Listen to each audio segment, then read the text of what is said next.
joining us tonight at our executive board meeting. My name is Nilsa Orama, and I'm the chair of the executive committee. I want to welcome you to the December 16, 2021 meeting. And with that, I'm calling the meeting to order at 6:34 p.m. And I just wanted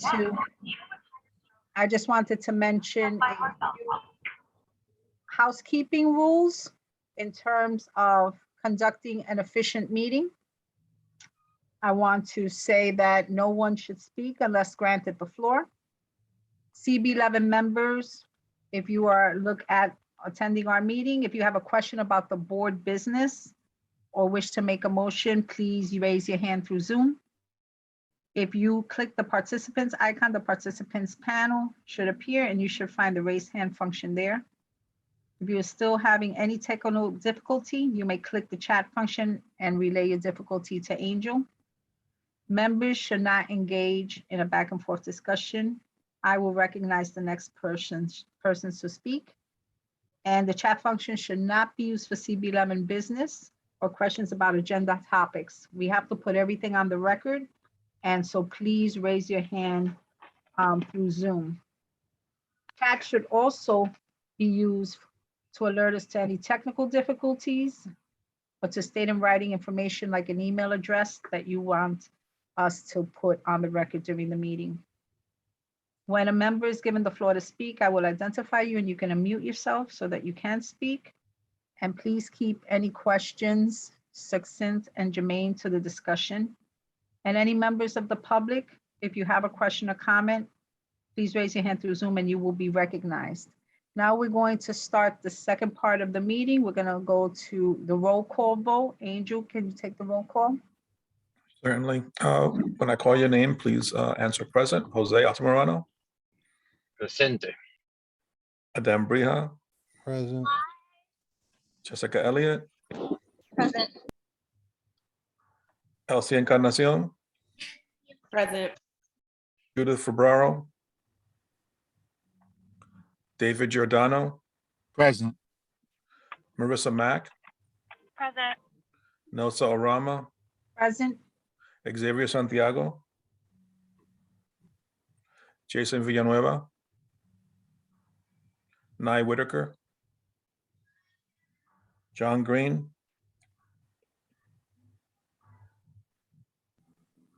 You have quorum. Thank you so much, Angel. We're going to move to the adoption of the agenda. I'm here. Judith is here. Thank you, Judith.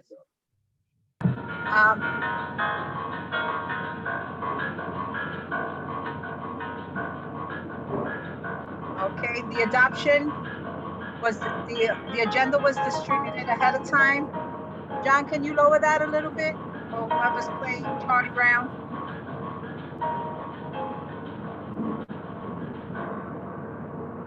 Thank you. The agenda was distributed ahead of time and posted online. If there's no objection, we will adopt the agenda as stated. If you have any objections, if you would raise your hand through Zoom so we could record it.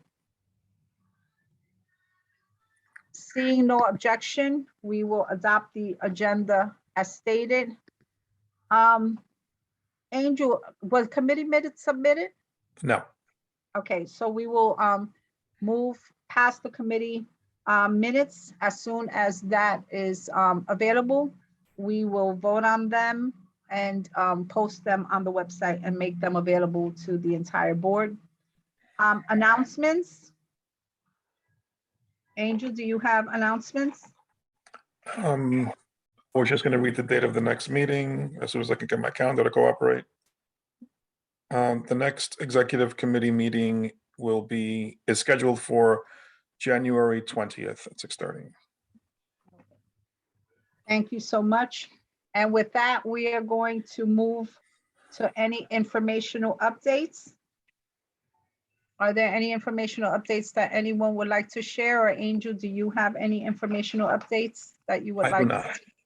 Okay. Are there any? I see no hands raised for any informational updates. So with that, we're going to move into the presentations and discussion portion of our meeting. Okay, so the first item is, number one is ACGMG LLC doing business as Lulu and Teddy's application for an all-night Eve 2022 event and permit. And Alfred Cave is the owner. There's also number two, proposing a further amendment of the New York State Open Meetings Law regarding remote meetings. We're also going to be discussing in this section board member attendance. And four, we will also be talking staffing. I want to alert the committee that during the staffing portion of that meeting, that section, we will be going into an executive session after discussing the ADM posting, because then we have personal board business to discuss. And so anyone who is viewing this meeting as an attendee and not part of the committee, please note that there will be a section of the meeting where we will be going into an executive session, which means that it's sensitive. And so it will not be discussed in public. Once we have finished our deliberations, we will then make a motion to get out of executive session, and then we will continue the work that was discussed in executive session, and any motions that are needed, we will then do it during the regular business section of the meeting. So with that, I'm going to go back to number one, ACGMG, doing business as Lulu and Teddy's for the application. Who is going to discuss this? So no, so this item was recommended from licenses and permits, so Adem can speak to it. And also the owner, Mr. Cave, is on the call in case folks have questions when the time comes. Thank you. Adem? Yeah, I think basically, if I remember correctly, it's for an all-night, one-night license to go, all night on New Year's Eve, leading obviously then into New Year's Day. And from what I gathered from the committee that night, we denied it, but the reason it was denied was because I guess we weren't able to get in touch with the applicant to get him present there that day. But I got the sense that the committee was willing to consider actually approving it if the applicant would just have come and spoke to the board. So since Mr. Cave is here tonight, I think he can obviously just speak briefly on, I don't think it's pretty straightforward. It's just a all-night license one night, but if he wants to just speak briefly, and then if anybody has any questions, I think I only have one myself, but I'll wait for him to speak first before I ask. Okay, thank you, Adem. With No that, I'm going to allow Mr. Cave to, I'm not sure if it's KB or Cave, so I apologize if I'm saying it incorrect. It's Cave. Thank you, Mr. Cave. If you could then just speak to this application, as Adem said, it's for an all-night permit. If you can please give us some background on this request. We just we wanted to do something nice, mostly for the community, the people in the community. We wanted to have a nice all-night gathering, all for breakfast bar. Once we were done with the gathering, for people to enjoy, just for the one night, nothing crazy.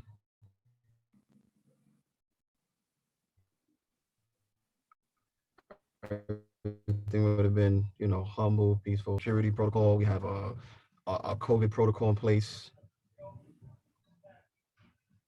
Okay, when you say, if you don't mind my asking some questions, and then just to keep this, when you say you will be having a COVID protocol in place, can you describe what it is, or is there anything different from what has been outlined? It's pretty much what's been outlined, vaccination cards, people getting temperatures checked, hand sanitizer at the door before you come in. If you're not vaccinated, you're more than welcome to enjoy our outdoor facility. Okay, is there any mask requirements? To use the facility, to use the restroom, if you're unvaccinated and you want to come in and use the restroom, yes, you must have your mask on. And then in terms of security, can you outline what your security protocol is and your protocol for any emergencies that might crop up during, an all-night event?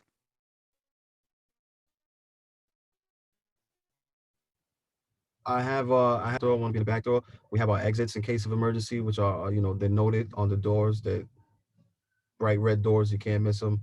So if any need to be evacuated, everyone can evacuate. We'll definitely keep the noise down. Most of the tenants, a majority of the tenants in our building, they've also been invited. I've notified them. They were more than pleased to hear about it.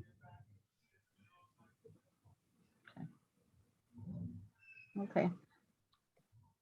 So with that, those were my most immediate pressing questions. Adem, you have your hand up?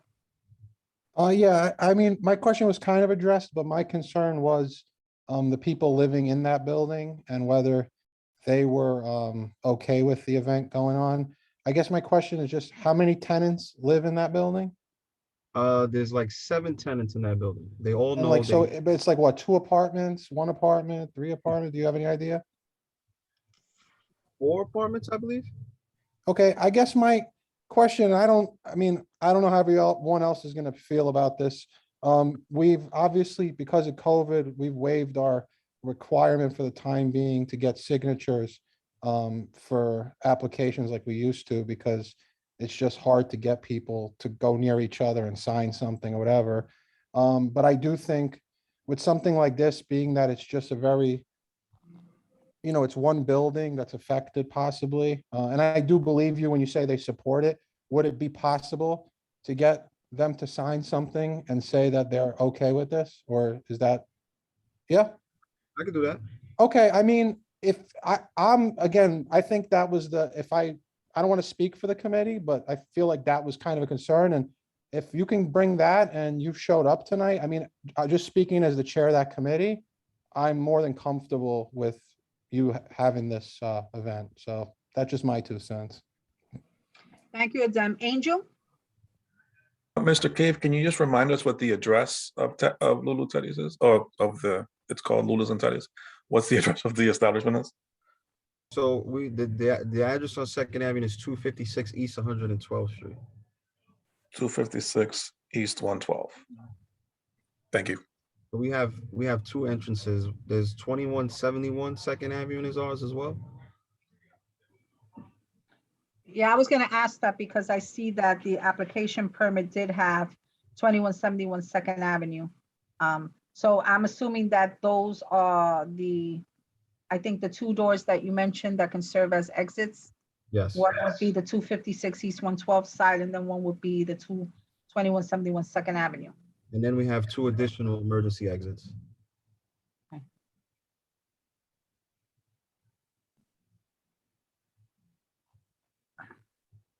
And so the permit is from 11 o'clock in the evening to 8 in the morning, right? I'm just Correct. reading what you have here, so I'm just confirming. Yes. Okay. Angel, you still have a follow-up question because your hand is up? I'm sorry. No, that was it. No? Okay, Judith? Yes, I know it's an all-night permit, and you said the residents were approved of it. Now, New Year's Eve, let's face it, there is going to be drinking and etc. And even though some of the residents in the building approved of it, not everybody stays up all night long. And do any of these residents have children that I'm sure children are not going to be staying up all night long? So that was just one concern. And I'm sure it will get a little rowdy because it's New Year's Eve. Everyone, gets a little rowdy on New Year's Eve. So that's my concern. Children aren't going to be up all night long, and I don't think residents will be up all night long either. So that's kind of a concern, but I understand where you're coming from. So that was it. Thank you, Judith. So are there any more questions from the executive committee? Jose? I'm sorry, I must have missed it. What are the hours of the event? It's from 11 p.m. to 8 a.m. Thank you. Any other questions? So I just want to follow up on the recommendation or the suggestion by Adem Briha in terms of getting something from the the building tenants that they are aware of the event and that they have no issues regarding that. That would be really helpful, because then that would help alleviate some of the concern that Judith Fabro just brought up about any children that may be there, anything like that. This way we're aware that they are informed. I'm sure you have informed them. That's not what I mean to suggest, but this way you have something a little bit more formal, so that if anybody has that question, you know, it's understood that that has already been covered. Right. Okay, all right. Thank you so much. So Angel, are we taking a motion so that we can then put it forward, or will we be waiting for that additional confirmation that the building is aware, that the building tenants are aware? I think you meant Adam, not me. I'm sorry, Adam. You both start with the letter A. I am so sorry, Adam. Adam? Oh, okay, you're talking to me? That's fine. Yes, you both start with the letter A, so I'll repeat. No, listen, So I don't mind being compared to Angel. That's flattering. Yeah, I mean, I assume we'll take a vote tonight. Like I said, the committee voted, the License and Permits Committee voted to deny it, but that was just because the applicant hadn't been present. I think the executive committee, now having been able to talk to the applicant being forthcoming and agreeing to provide the signatures and all of that. I mean, I think if that's what the protocol is, to take a motion from executive, I would assume hopefully to approve it. And then I guess when we go to full board, we would vote on both of the motions, and then, right? And then I think whichever one, however that works out, because I don't know how it would work. Still have the motion from licenses and permits, and now we're going to have a motion coming out of executive. So it's going to be two, I'm having a feeling it's going to be two opposing positions on one application. And then I don't want to speak to what's going to happen, but I get the feeling that if he provides the signatures, this motion would carry if it's a motion to approve here. And that one would be denied. Just a little Okay. messy, but yeah. Right. So what I'm going to do is I'm going to take Jason's question. It looked like Jose also had his hand up, and I'm not sure if he changed his mind. And then I just am going to ask Angel for his suggestion based on the fact that, you know, we already have a motion to deny, but we have heard Mr. Cave here, and he has agreed to give us an additional document confirming that the tenants are okay with the event. So with that, Jason, you had your hand up. I'm ready to make a motion, man. Okay, before I move forward, I want to speak to Angel to find out what his thoughts are, because Adam did mention it's going to be a little bit messy. And so I just want to make sure that we're proceeding in the best way possible in terms of this matter. Angel, do you have any thoughts regarding one, that the committee had done a motion to deny? We are entertaining the application here. We did ask Mr. Cave to provide an additional document with confirmation of the tenants that they were okay with the event. We don't have that here tonight. And so in light of everything that you've heard, I would like if you can give a recommendation as to how you think we should best proceed so that we can consider it. No, I tend to agree with Adam's explanation that, you know, if given that the committee was seeming to lean yes, but issued a no because the owner wasn't present. I mean, the licenses committee, but now the owner was present this evening. And if this committee proceeds with a recommendation, you know, in the affirmative, and if that's explained that full board, I don't think we'll have as much confusion. Okay. Thank you, Angel. So with that said, a confirmation of Adam's explanation as to how he thought, because I thought it would be messy myself. In light that Jason raised his hand, ready to make a motion. Jason, I'll go back to you and entertain your motion as soon as you state it. Madam Chair, I'm sorry to disturb, but are we doing a conditional motion based on the signatures that we want, or? Well, that's what Jason said. He was ready to make a motion. So let's hear Jason's motion. Got it. It may include that conditional. Jason? Motion to support I'm sorry, motion to provide conditional approval for Lulu and Teddy's application for the all-night New Year's event. The condition is based on them providing the signatures from the tenants of the building. Okay, is there a second? If you don't mind me just interjecting for a second, just, do we want to have, part of the motion, a time frame on when we want those signatures by? I Okay, would think maybe so, by Friday if full board meets Tuesday. okay. So, No, Friday's tomorrow. You got to give them maybe Right. till Monday. Monday. Yeah. Okay, so, Jason, can you include that time frame in your motion, Monday? Yeah. Okay, so we will say what Jason said, with the condition that we receive the paperwork, by Monday for review. Yes, Jason? Yeah. Okay. Is there a second? Jose Second. Altamirano? Yes, All I in second. favor? Thank you. All in favor? Wait, I have to call the roll. Yep. Jose Altamirano, Yes. Adem Brija, Yes. Jessica Elliott, Yes. Elsie Encarnacion, Yes. Judith Febraro, Yes, David Giordano, Yes. Marissa Mack, Yes.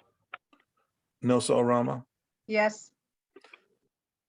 Xavier's not here, Jason Villanueva, Nye Whitaker's not here, John Green. Yes. Thank you, John. The motion carries. Thank you so much. Okay, Mr. Cave, so as you heard, the committee voted to give you a conditional approval on this application, but it is contingent on you providing that letter with the tenant signatures so that we are aware that they are aware of your event and they have no issues. And Marlene from our staff will be in contact with you, Mr. Cave. Sure thing.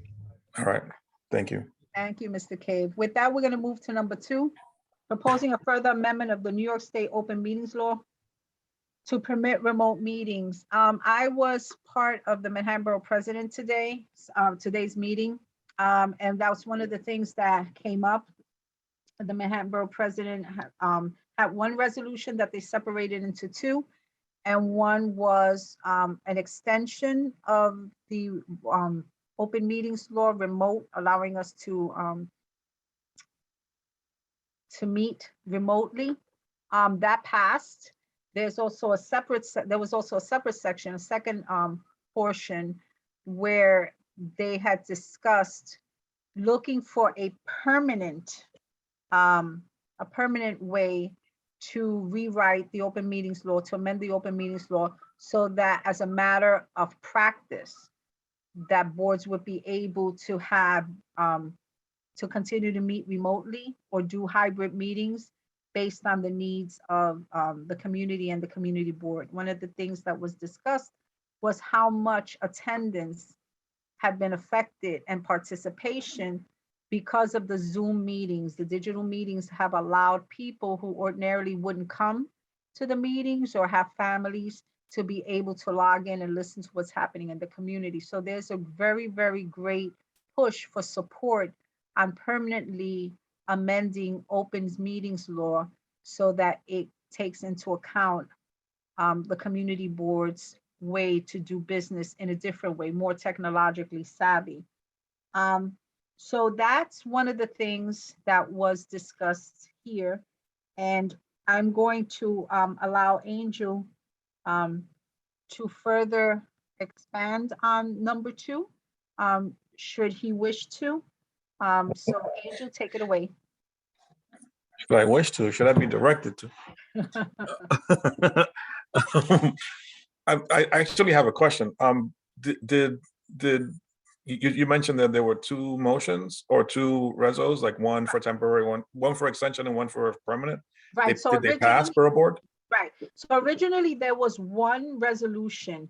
And so the resolution was to extend the time from January to continue. and to permanently put in amendments so that the boards could operate remotely when they chose to. Through discussion, and I believe it was CB9's chair, which I can't think of his name right now, he had 3 amendments, 3 suggestions that he added in. But because a lot of the community boards had not voted or come up with their own resolutions regarding a permanent change for the open meetings law, it was voted on and decided to separate that original resolution that we were going to look at today into 2, because there seemed overwhelmingly that a lot of community boards had already discussed extending past January the ability to remotely meet. And so that seemed like that was an easy agreement because we had all discussed that and have been discussing it. The other issue, a lot of the boards had not come up with resolutions or had not discussed it fully. So everyone, mostly everyone, all the boards did not vote. So what they did was, they just said they hadn't discussed it. And I said the same thing. So I took the same position because it's not something that the board has discussed in terms of, doing a permanent change to open meetings law. So that's how one resolution got broken into 2. But the extension one did carry, did That pass? one did carry. That one did carry. The other one will be looked at, and it will, whatever language is going to come up for the permanent change will be circulated to the boards so that the boards can then review it, vote on it, adjust it as they want to, and then vote on it. Yeah, I've said here before, I think, and I continue to think that as it relates to the open meetings law, I think that a lesson needs to be learned from the experience that we've had since the onset of the pandemic and the shutdown that resulted, is that public bodies that the open meetings law governs, right, and addresses, have been able to continue meeting in an open forum with access to the public throughout this entire period. Though it took some adjustment, these bodies have been, including these public bodies, including community boards, have been able to do it and have also seen, from what I've heard from other boards as well, an uptick in attendance, right? I think at CB11, we've evened out back to kind of where we were pre-pandemic, where the number of attendees from the non-board member attendees reflects what's on the agenda. So if it's something particularly exciting on the agenda, then we get a ton of people, and if it's something a little bit more mundane, then not as many. But in terms of board member attendance, we've had very good attendance. We haven't had, I don't think, any issues, not to say that no one's been absent, but I don't think we've had any serious issues, achieving quorum since the onset of the pandemic. A lot of members that needed to, go away with family or chose to be away from the city or from the neighborhood, during the height of the pandemic, were able to continue participating. All of our business is done, completely in the public forum, which is the purpose of the open meetings law. Sometimes it gets misread as the public has to be in the room with you. Not necessarily. There wasn't, I don't think I don't think that there was a thought previously that meetings had to be conducted remotely, or would need to be conducted remotely. So I guess the assumption was that the public had to be there in person.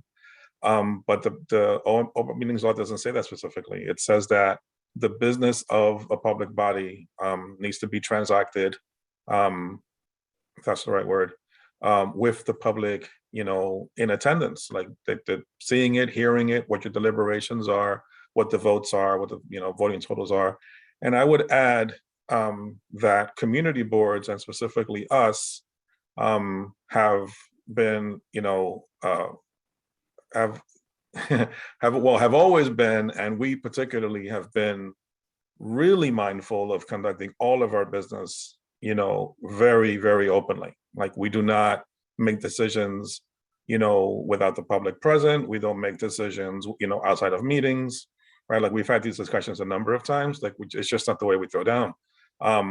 Not other public bodies, and I won't name them, outside of the public, outside of the community board, area, always do, do their business in public. We do, and we have. So I think that we've proven, community boards that is, have proven that we can do our work this way,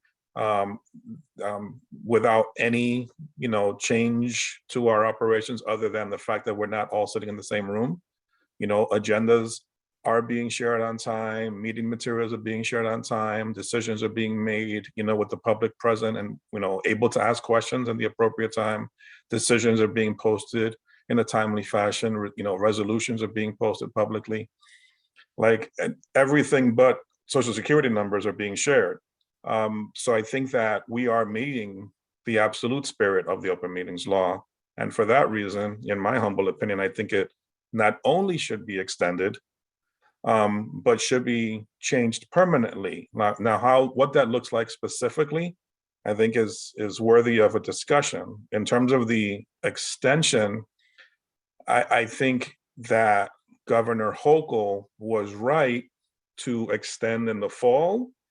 And I think she now has the responsibility, now the governor has a responsibility to extend it again, because we are certainly in a different place than we were at the height of the pandemic. But it's not like you can go and get public meeting spaces tomorrow if you start knocking on doors. There is still hesitancy, amongst the public to gather in several places, and there's hesitancy of places that have meeting spaces to hold large events.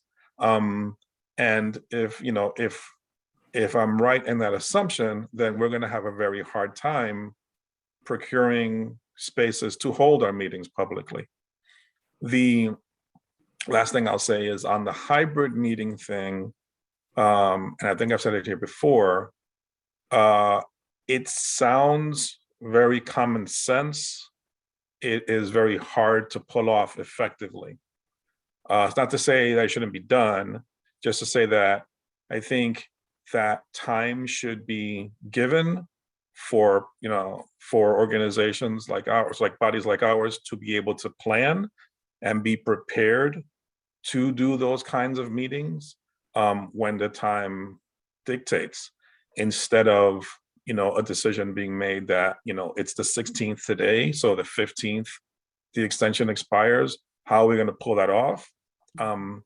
There are several complexities to pulling off an effective hybrid meeting, because not only do we have to account for the participation of our members, but also of the public and of our members and the public from different locations. And even if we're able to figure out from a technological perspective how to do it, there's still the matter of learning how to do it and the public being comfortable doing it and being able to do it seamlessly, which is what I think we've been able to do thus far in large measure, and what we owe the public in order to ensure their continued engagement. Because once people are confused, they may be less inclined to attend, and that's certainly not what we want. We want them to be more engaged and more involved. Those are my 2 cents. Thank you, Angel. Would anybody else like to comment on what No, has so I'm been driving, so it's hard for me to find a thing, but I think what Angel said was so eloquently said. And I think the other piece that I've also heard him said that he didn't say tonight was there's also money that's involved in budgets to create the equipment to be able to do this. And this is not like $100, $1,000. I think that's, microphones and all those things really have to be on point. And then you really have to have somebody there to run a system, right? So, I think we should make our own kind of resolution or motion to the degree of all the things that Angel said, and including a budget for this as well. So that's my 2 cents. Sorry for not raising my hand. I'm driving. That's okay. I don't want you to raise your hand when you're driving, David, ever. So I'm glad that you just jumped right in. So Angel, does anybody else, any of the other chairs have any comments that they would like to say in regards to what we've mentioned in terms of the opens meeting law? Jessica? Hi, thank you, Madam Chair. I just wanted to voice support for the virtual meetings to continue, and and personally, I just came from work, which I'm going to be required to be going into the office starting in January, and if I get off work at 6 and the meeting starts at 6:30, most likely I'm not going to leave work right at 6. It's always deadlines, and it's especially difficult for me to get there right at 6:30. So I personally am able to be able to attend more meetings and be on time for meetings with the virtual setting. And I also agree with Angel's thoughts about the hybrid situation. It sounds really great, but I think it will be very difficult to pull off. And we've had trouble finding spaces for all sorts of things. So I can just imagine what sort of struggle that would be for our staff. But anything we can do to help continue virtually in some way would be great for me. Thank you. Thank you, Jessica. Yes, Angel is so eloquent. I'm going to now take Jason Villanueva. Thank you, Madam Chair. I agree with most of the sentiments. My only comment would be, if the thought process of going from, in person to full remote as a permanent solution, I would be inclined for us to be concerned for our constituents, from the disenfranchised communities that might not have the opportunity to be on, right? Some people don't have lots, and I get that there's a lot of ways for us to look at that, but I do like David's recommendation about really entertaining the thought process behind a budget to support this act. And I really would like us to think more towards the hybrid space, because I know COVID is hot now, but just like when open meetings were always written, God knows when, and they probably didn't even have phones to have remote options. So I just don't, I guess, not to go to the far right of it and say, hey, we're going to just, go all remote. I do think we should be open to the hybrid option because I miss meeting in person. Thank you, Jason. Yes, I hear what you're saying, and that's one of the things that was brought up in the discussion of any permanent suggestions to change for the open meetings law, where it would say remote and/or hybrid meetings. Of course, as the pandemic wanes down, hopefully sooner rather than later, and as the community begins to trust people going back and communing in certain areas, it may be that community boards won't have issues in terms of finding spaces after a lengthy period of time. I think that the natural inclination will always be now to worry when a large group is gathering in a certain area. And so the idea of having a permanent remote option can be written into any open meetings law, but I get the sense that it is not, that the discussion is not to make it permanently just a remote option, that it would be that the community boards understand that their constituents are important, just like you said, Jason, because we're here for the constituents. And so it's important that we come up with working plans and models as to how a hybrid will work. And so that's the discussion now, right? So that as a proposal, a further amendment being proposed, as we use the word hybrid, then as the discussion goes on, and I'm gonna talk to Angel in a minute, we should discuss what that hybrid is. Is the hybrid that mostly everyone is remote, but let's say the office staff in a control setting with the chair is present together? Is it, and so people can come in a limited capacity if they need to come in person? That will help people that are disenfranchised. How does Community Board 11 assess the need to meet in person? So how do we help those disenfranchised people? And how does the budget assist us to help those people? And how we've already done so many improvements. I don't mind bragging about Community Board 11, because Community Board 11 always seems to take the lead in innovation. And I think that's because we've been very fortunate in our district manager who takes the lead in a lot of different ways. And so we're fairly copied. And so I think that what we look to work on in this model is going to be copied as well. And there are other boards who are doing hybrid models as well. So it would be good for us to see how they do their meetings so that we can see what we can adapt. We can adapt the best of their best and then craft our own, and moving forward, make sure that we're doing the best for our constituency. With that said, Angel, in terms of proposing a further amendment, this sounds like we need a little bit more discussion in your, right? So in today's meeting, I voted to support the extension of the January deadline so that we have more time.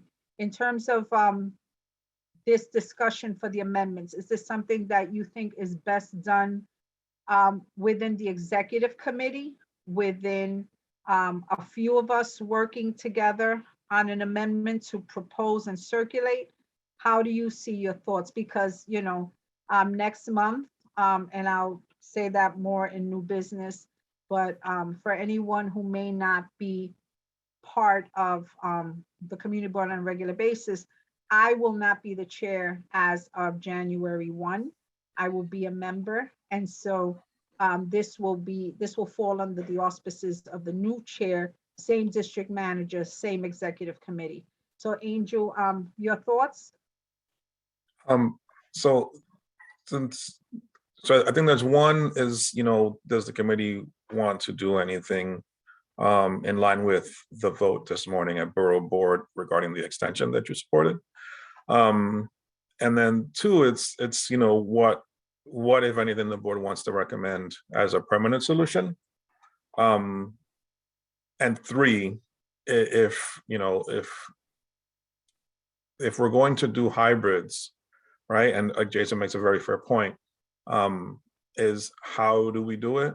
I don't know that that needs to be resolved tonight, right? We could look at what other organizations have done, and then, you know, kind of workshop how we could pull that off. How well, one assess how well or not they've done it, and then workshop how well or not we can pull it off, right? Because like, you know, each office is staffed up differently, different skill sets and all that kind of jazz. Like the idea of hybrid meetings is you know, on its face is great. It's just the execution, right? Like how to do it. And you know, back to my point from before, how to ensure that we're doing it really well, right? Because we can make a promise of a hybrid meeting and say we're going to be here, we're going to be there, we're going to offer you this, and then if we don't pull it off in whatever space, then whoever's participating that way is left out. So like that's not my hesitation for us ever doing it. My hesitation for us, you know, needing to think about it now and work it all out so that when we do pull the trigger to do it, we're ready to do it, you know, 100% well, so that everyone, board member, public, in person, remote, you know, is able to do everything that they need to do in that meeting smoothly. So I think the short answer in terms of extension is, you know, to whatever extent all these bodies that want an extension can push the governor and, you know, and the state legislature to do an extension or to keep this on, you know, for a little while longer. I think those bodies should consider doing that, you know, including us. John, you had your hand up?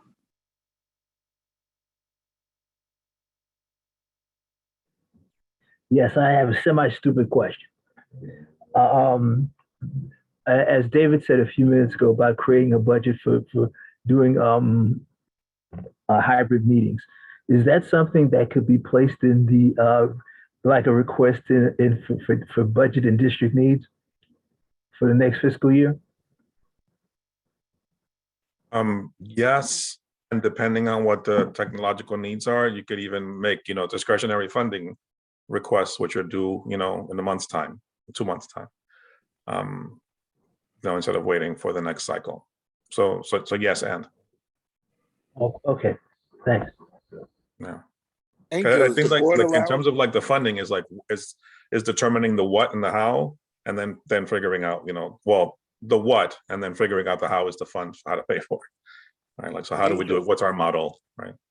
Can you apply for discretionary as a? Yeah, we do every community year. board? Oh, okay. Yeah. I always wasn't sure. Okay. Thanks. That's how we get the land use consultant and stuff. And yeah. Oh, I always thought they came out of some budget. I guess I better look more closely to them. Thanks. So Nosa was mentioning before about no, I'm confusing a meeting, but the borough president, Gail Brewer, has provided for each community board something called a meeting owl. So it's like a video camera audio system in one, and it works for like conferences. So like if you're, for example, in the conference room at the community board office, you would be able to connect that to, the internet and be able to broadcast that meeting. And it just, the camera responds to whoever's speaking at the moment. So it shifts the camera. So you don't have to have a camera person operating a thing. But what we've learned in the past few months, like from other boards that have used it, is that as cool as it is, and it certainly is, it has limitations. So like our conference room with a really full committee and public attendees, not everyone will be captured by the camera. Not all voices will be captured, not all faces will be captured, and there's like a couple of like things that need to be improved on. It doesn't recognize certain skin tones. So there's limitations. Like if it was a small body, let's say like, 8-person committee sat closely together and it's just rotating around those people, then that works.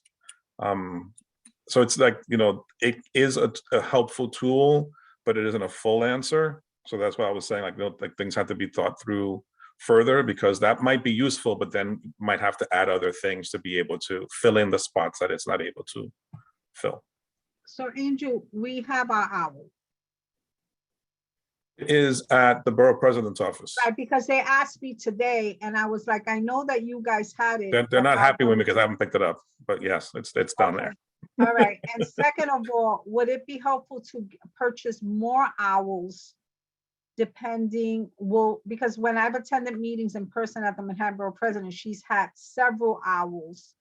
And depending on how they outline and how they put the desks together, the tables. So she's had like maybe 3 or 4 owls. Would that be something that you think would be helpful to fill in the spaces or no? So I don't have the full answer because I'm not super experienced on it. So I can't say no. So I'll say yes, with that disclaimer. And they're $1,000 each. That's the discretionary ask. Well, that John there you go. mentioned. There you go. Like, And we have new well, council I've been members. Might as well hit them while they're being nice. Right, we'll ask in 2 places at least. So, okay, so if there's no more, so in terms of moving forward on this, do we need to take a motion to continue to discuss this, or is just this something that we're going to select a couple of people or say that in the executive committee, we are going to continue to discuss this because we need to create a resolution. Jason had a thought of a task force of maybe 2 or 3 people, maybe getting together and starting the process. Now you don't need a motion for that. If you were going to send another letter or another reso, then yes, but just to concept like create another group, you just do that, Right, as so, chair. right, so I thought that Jason had a good idea, right? Like, I think from the executive committee, if we can task 2 or 3 people to work on potentially crafting some language based on the discussion about the extension of the time, which I have already support it, but that doesn't mean that we definitely should go on the record, right? With stuff like that. And two, what we think our thoughts are about amending the open meetings law to be more friendly to community boards and other bodies such as ours, especially in times like these. So I'm more inclined to create a task force of 2 or 3 people, just to at least start the initial discussion so that we can bring that back. I'm not going to put anybody on the spot regarding the task force now, but if in the chat, if you would like to be considered for the task force and you have time, because I know how everyone has issues, please put your name in the chat. Angel will note it, and so will I. And then we will contact you. You know, if you all want to work on it, that doesn't say anything that you all can't work on it. But if there's a particular interest for you to help us, if not, then we will figure it out, because this is something that we definitely have to go on the record for. So the only thing I see in the chat is task force. If you're going to be contacting me, if you Unless don't you mind, wanna Madam Chair, if you could just email me, I'm not a huge Okay. fan of the chat. Okay. So contact Angel and just CC me and Xavier. That would be great. So that this way we're aware and this way nobody's on the spot. Although I see that you are all dying to be part of this task force. All right. You could Don't definitely make put a me on liar there, out of Madam me. Chair. What happened? You could definitely put me on there, Madam Chair. Yeah, you see, Jason is the first one. Not only does he come up with the great ideas, but he's good on execution. And so with that, we're gonna go to board member attendance. And since we have it there, Angel, would you like to take the lead on that? Yes, you do. I see you. Don't. Hold on. This is actually Xavier wanted me to add to this. So I'll just say a couple of things, or one thing about attendance. So we'll have new officers in, and another opportunity with a year, wrapping up to relook at attendance. The staff has maintained the attendance log for all the committees and the board throughout the year. We've shifted to, instead of a calendar year tracking, to a meeting session tracking. So all the committee chairs and the officers have access to the tracker to be able to view the attendance. So you'll see that now there's a 2021, 2022 attendance tracking. So that I'll leave that to the next secretary and assistant secretary to figure out how they want to work on that. I won't bore you with my thoughts on it again. The only thing is that that I will say, just to immediately contradict myself, is that we've only started the session in September. So that's 4 months, and we already have multiple members with serious attendance problems. I leave that to you all to figure out what you want to do with that information. But it's a thing, right? So it begs the question in my mind, why do we track attendance? Is it a useful tool? Not to say that we shouldn't track it, but since we are tracking it, how do we utilize it? And those are my 2 pieces on that. Thank you, Angel. Attendance has been a god-awful issue for community boards since I've been a member. We've had different ways and thoughts of how to deal with attendance.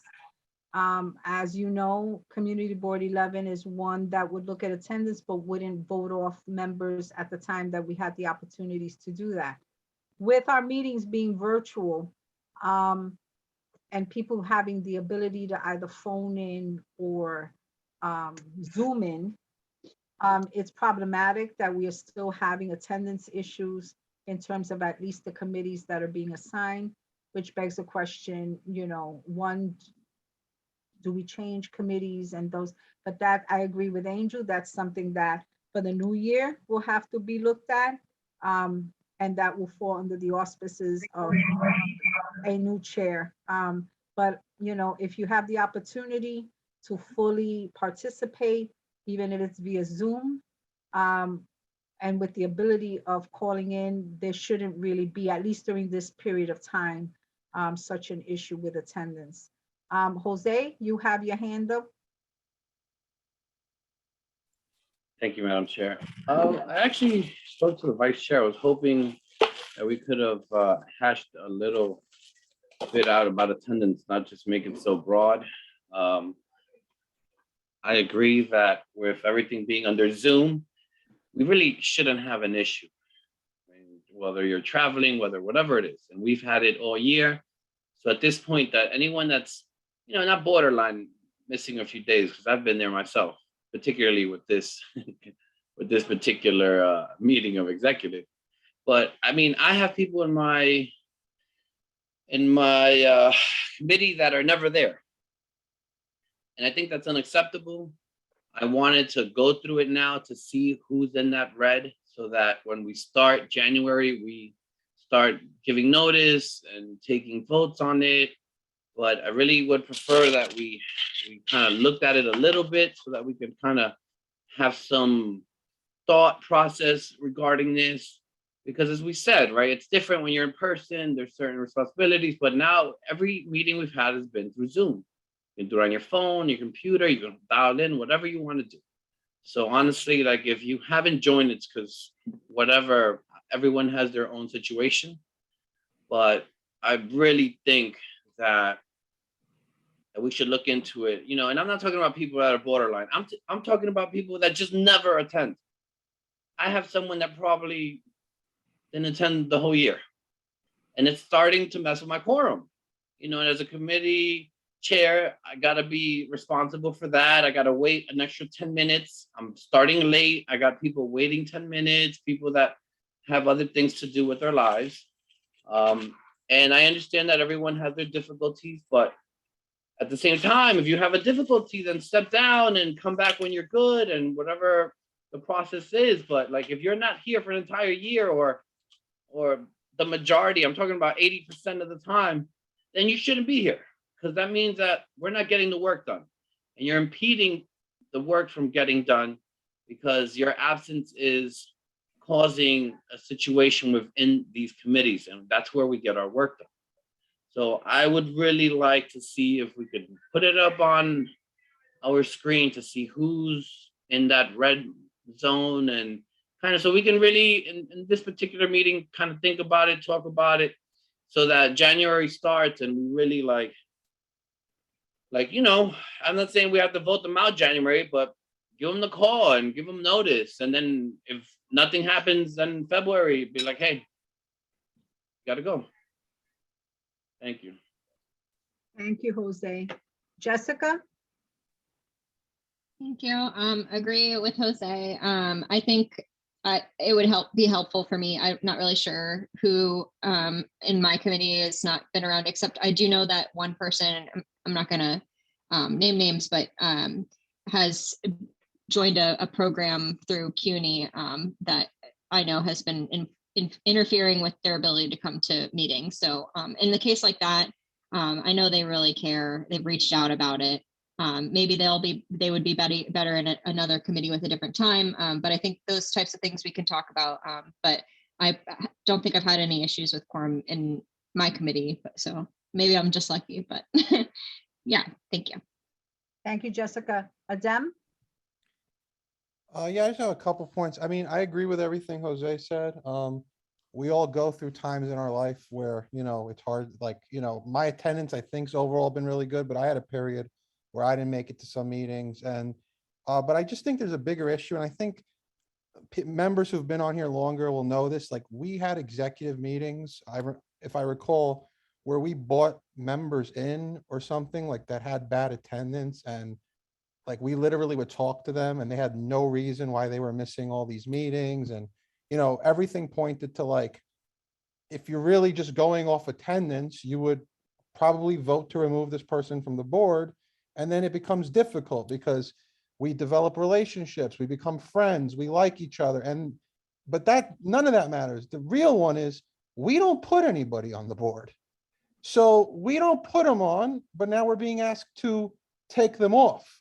And so I just think it's hard to ask because we're all kind of like, even though we're executive, we're all one vote, right? We're all board members. I mean, obviously, Nilsa, you're the chair, right? So there's comes a certain, level to that, and we all do have to defer to you and listen to you. But at the end of the day, I just don't think it's fair to put it on us like, we can track this data. And I just feel like we should be providing it to whoever, whatever city council or borough president is appointing these people, and it should be their call to make. It's just, I don't think it's just, I've seen it and it doesn't work. We get to the point where it's time to take action and it doesn't happen. And I totally understand why it's difficult for it to happen. That's just my opinion. I mean, and I guess I'll end on one thing. I agree with Jose. The fairest thing, if we are gonna eventually look to crack down on this, is to send out some type of warning, like give a heads up. And then if people continue to just be unresponsive and not show up, then I guess we have to decide what we're gonna do. But, I just feel like we keep having this conversation and, nothing happens. And I don't know if it's really fair for us to even be in the position to have to do this. That's just my opinion. So Adem, I agree with you. I don't know if you've remembered that when we were meeting in person, that was one of my biggest issues with the Manhattan Borough President that I would constantly argue about. The fact that we don't appoint anyone, but yet we are in the position once we appointed to make sure that we police members that we did not vet their applications, but have just been assigned, and then they have different responsibilities. And then as a body, 50 people or a majority of 50 people have to come to consensus to then vote up someone who has friends on the board or have served relationships. And consequently, Community Board 11 never votes anyone out. We've had where we've had 3 people come together, review attendance, Alex Cohen wrote some rules and regulations. We have due process for voting people out, and we never, ever do it. And not only new members, but old members who are comfortable with being on a community board and like to use the title of a community board member because it buys them cachet in the community, right? They don't come, or we make excuses, right? Like they expect that they tell us they can't come and it's acceptable. I agree with you 100% of them. Like the Manhattan Borough President at one time was like, well, it's up to you. You as a body are to vote people off. And I've had this conversation with Angel, where Angel is like, no, we have to vote, according to the bylaws and the community board we have. And I'm like, no, I didn't put them in, and I shouldn't have to worry about getting more. So, right, and Angel laughs because he knows, and you all know how I can get. So I agree 100% with you, Senor Brija. Thank you. And I do remember you saying all this. I know we feel the same way about this. Exactly. I've been saying this too. And I think that, you know what, we're gonna all have to man up, as hard as that is. And I use the word man up, and I'm not trying to be insulting, I'm not trying to do anything gender bias or anything. I'm 61 years old, it's a term I use, right? And I apologize if I'm offensive. I don't mean to be, but we all have to reach within ourselves, right? To say, are we here for the community, or are we going to, as adults, understand when we have to take a position because it's no longer fair when everyone else is making that effort? And if we can find that answer within ourselves, then maybe something might change. I don't know if that's so.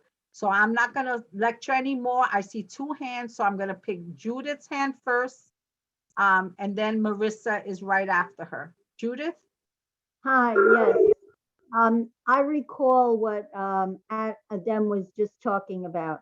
We used to, I don't think we have one anymore. We had the oversight committee that when people had bad attendance, we would call them into the oversight committee, try to talk to them and give them notice. And Adem is right, nothing ever happened after that. Are we still going to pursue an oversight committee for things like that? Or what's the direction? There will be an office oversight committee. A chair will be named for that committee. It will either be myself in consultation with Xavier, and if that's the purview of the office oversight committee, in tandem with executive, as the executive committee should at least have discussions regarding attendance, because the executive committee is across all committees. And so, yes, short answer is the executive committee will review and have these discussions, because every single chair needs to be part of the discussion. The office oversight committee, the chair and the chair-elect will look at the responsibilities of that committee and will increase them or make sure that they are as outlined, and then we will move forward in that direction. Thank you, Judith. Marissa? Hi, yes, quickly, I just wanted to make 2 notes in terms of things that we're talking about here. And hopefully you can hear me. I'm outside, but I do have my mask on. One, I do think that when we onboard people, that we need to let them know that if they are not going to be a part of the committee, or if they need some time away for whatever reason, that they also communicate that to the chair, so that the chair knows. And I mean, they don't have to disclose, if there's something going on medically or what have you, that's understandable, but I do think that there needs to be some respect there in regards to how they are maneuvering. And I will say that for people that are actually on this call as well, I think that that is something that needs to be enforced. And then secondly, when we are getting ready to, let somebody go, we need to make them aware that we're letting, we're taking procedures to do that. And we need to not wait a year, like to do that. Like a year is a whole time to, to get something done. So this is the whole, so a year is a whole, I'm sorry, a year is a whole time just for people to actually like be on the committee, and something happens, and then what are we going to do? So just saying that, like, we need to, like, move forward if we are going to let someone go, and then take action and not wait a whole year to do so. Thank you, Marissa. Jose, I noticed that you are eating, which is perfectly fine and understandable, but your hand is still up. Do you want to? Oh, say it's on purpose. It is? You want to say Yeah. something? Yeah, I want to say Okay. something again. So 2 things. Could we add attendance to our monthly full board so we can shame people into leaving willingly? Because when I was secretary many moons ago, I would just bring up attendance all the time. Hey, blah, blah, blah, email. I think it should be part of our packet so that people can be like, oh, they have 8, 10 absences. It's a little absurd. One thing. And the second thing, is there a way to change our bylaws to do this in executive instead of having to go through full board? Okay, so 2 things. We definitely can always discuss attendance at the full board, and we can always give a snapshot and updates as attendance. We can flash it on the screen. That might work so that people in real time can see themselves either being absent, or other members can see, as you mentioned. I don't want to use the word shaming, but making other people aware of any attendance issues. We always have to be sensitive that with anything regarding attendance, we need to make sure that we reach out so that it's not a surprise. And as you say, letting people know that attendance will be discussed. I'll bring Angel in so that he can discuss how best to do that in a way that fits the way that Community Board 11 does. In terms of bylaws change, we can always look at changing our bylaws and then seeing if whatever proposed changes or suggestion actually work with the way CB11 does business, or whether the proposed change will actually get the action that is being suggested. Angel, you have your hand up, and I know Jason had his hand up, so I owe Jason an opportunity. Marissa had her hand up before me. Okay, Marissa? I think Marissa was from previous. She never Okay. put it down. So we already have a process, and it's clear as to, like, you know, we have a board officer whose responsibility it is to track attendance. And we have a process for what to do with attendance. I think the point of putting it on today is not to, you know, propose changing any process. It's just a matter of, you know, you can have all the rules in the world, but if you don't follow them, you know, what's the point of the rule? It's a matter of, you know, are members attending regularly? Are they being spoken to about their regular attendance? You know, is something going on that the conversation, you know, like that can be shared via just a conversation. And then if there is something, you know, particularly problematic, you know, someone just never shows up, never answers, you know, that kind of thing, then there's a process in place to deal with that, right? There's the whole due process and all that thing. That, you know, is clearly stated and explained and gives everybody every opportunity. But even before you get to that, you know, someone has a conflict with a class, someone has a conflict with work, someone, you know, fell ill for a bit. Those are things that could be shared via conversation that doesn't need to be communicated via a public meeting. Could just be a call from a committee chair or the board chair to that particular member to check on them and see what the issue is. And that could be noted. So then when, you know, attendance is reviewed, that is considered, versus someone that's just, you know, completely falls off the radar. Like, you know, we've historically had members, and we have a couple of members now, that it's nothing. Like, you don't know who they are. You've never heard from them. They never responded to an email, phone call, or text. And even in those instances, which are extreme instances, but also simple, you would think, to, you know, to resolve, the board then needs to act within its procedures, right? But even before you get to that, there's people you can find out, hey, is Joe Smith taking a class? Is Billy Elliott, you know, under the weather, or, you know, and the board has always been understanding and empathetic when there are, you know, other issues that are impacting a board member's attendance. And also having that conversation with the member, right? Perhaps the member will say, you know what, maybe I should step down and I'll reapply later when I am able to fully commit, because even though I intended to fully commit upon application, turns out I wasn't able to for X, Y, and Z reason.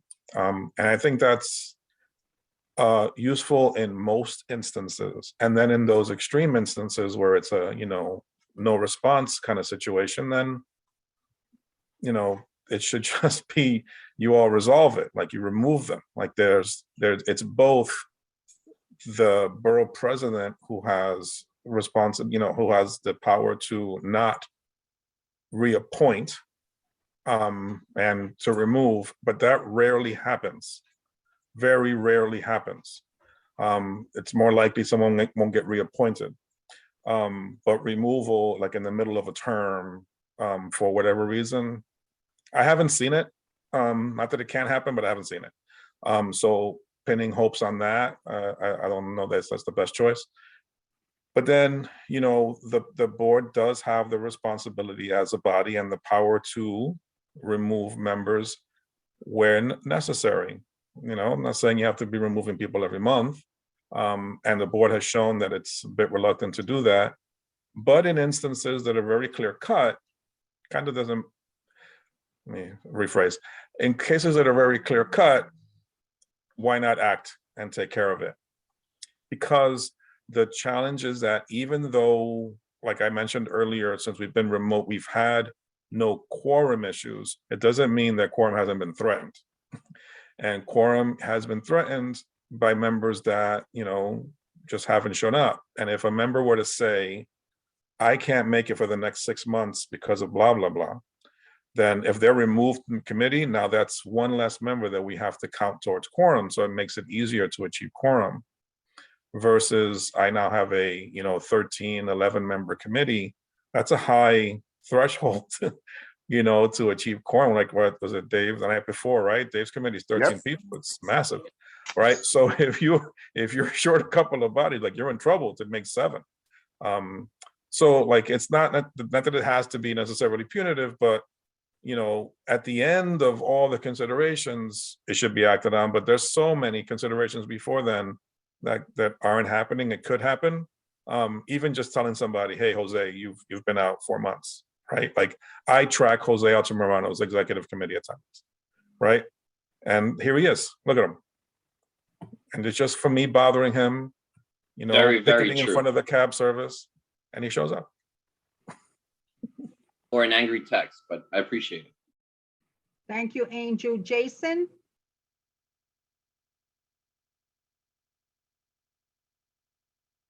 Yeah, I'm not gonna take too much time, but I echo everything that everyone says. I agree fully. I think our biggest, you know, again, this is my perspective. I do believe the biggest challenge is we haven't had a functioning secretary, like literally in the last 4 years. I mean, we did have a great scenario with Denelin where it was being tracked heavy and hard, and I don't disagree that it's just something that we talk about and we just don't do anything about it. I do think that if we keep it standing on the agenda and we create a timeline, like example given, right? Like we know, and this is a recommendation, right? Because you know the problem, here's a solution.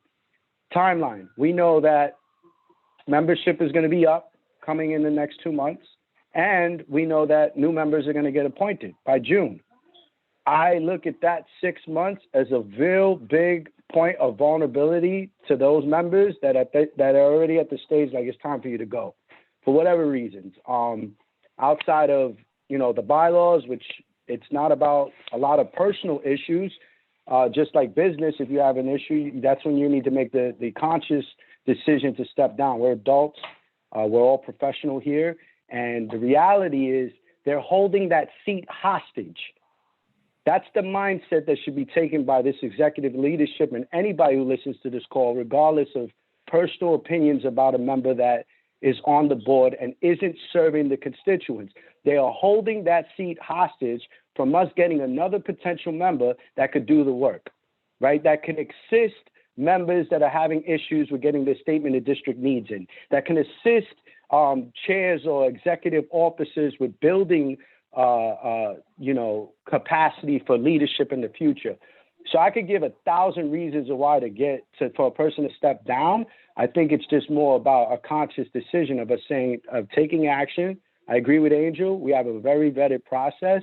And I also agree with Marissa, where, you know, we create all these cute committees, excuse my concept, but I'm going to under my condescending. We create these cute concepts and committees, and then we don't pull the trigger.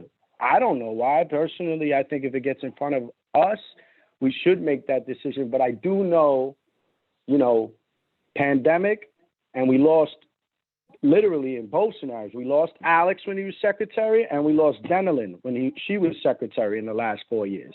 So men lie, women lie. Those are numbers. Those are facts.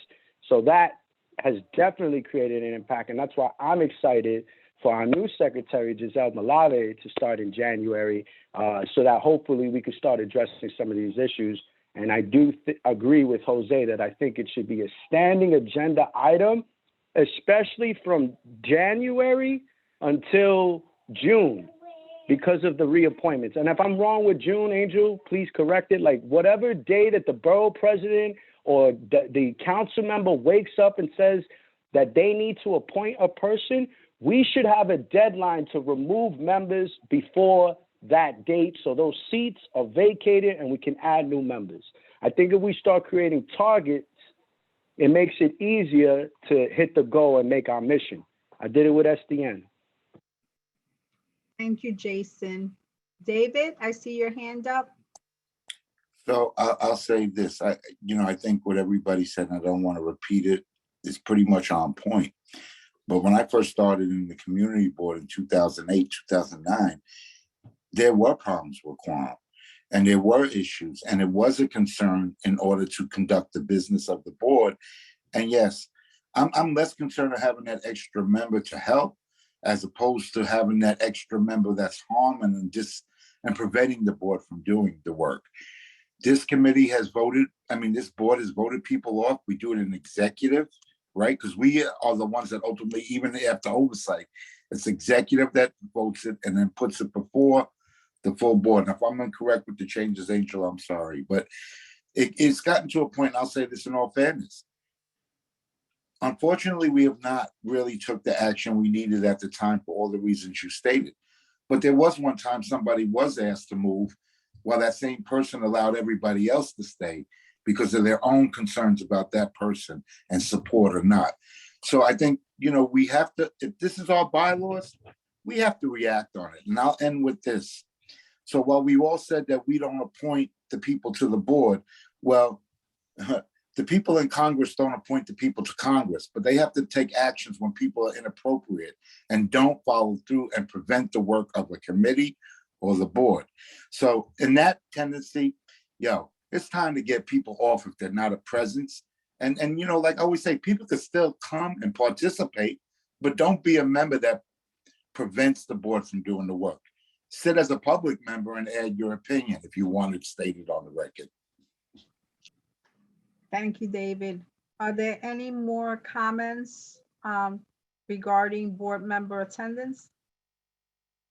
So it sounds like the consensus that we realize that we have processes on the books that for whatever reason, we haven't always acted on. I remember when I voted, when I moved to remove someone that was never here, I got questions as to why I did that. And Angel laughs because he knows it's true. And I was like, what?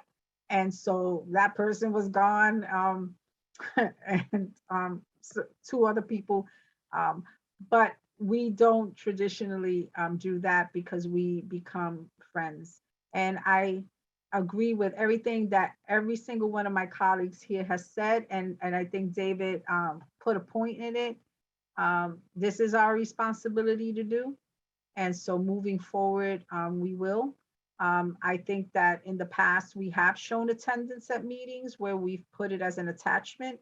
That doesn't mean that it has to be every single meeting, but it may be a thing to include it in the package so that board members themselves can actually see how other people are doing at strategic times, especially if we're looking at reviewing and voting someone off.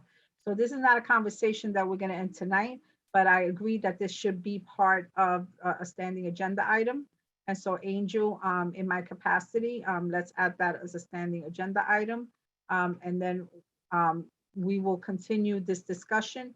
Definitely, I know that Xavier, since they say Xavier wanted this put on the agenda, is something that he will carry forth next month. And so we should all put on our thinking caps in terms of what we think, how we're going to move forward with this. And the fact that we're all going to have to be resolute in making sure that it's not personal, it's business, as they said in The Godfather. And so with that, we're going to move to the next section, which is staffing. And so I'm going to let Angel, who's takes the lead anyway, take over this section because he's going to review the job vacancy notice for the assistant district manager. I want to then remind this body that we will then move into I will entertain a motion to move into executive session.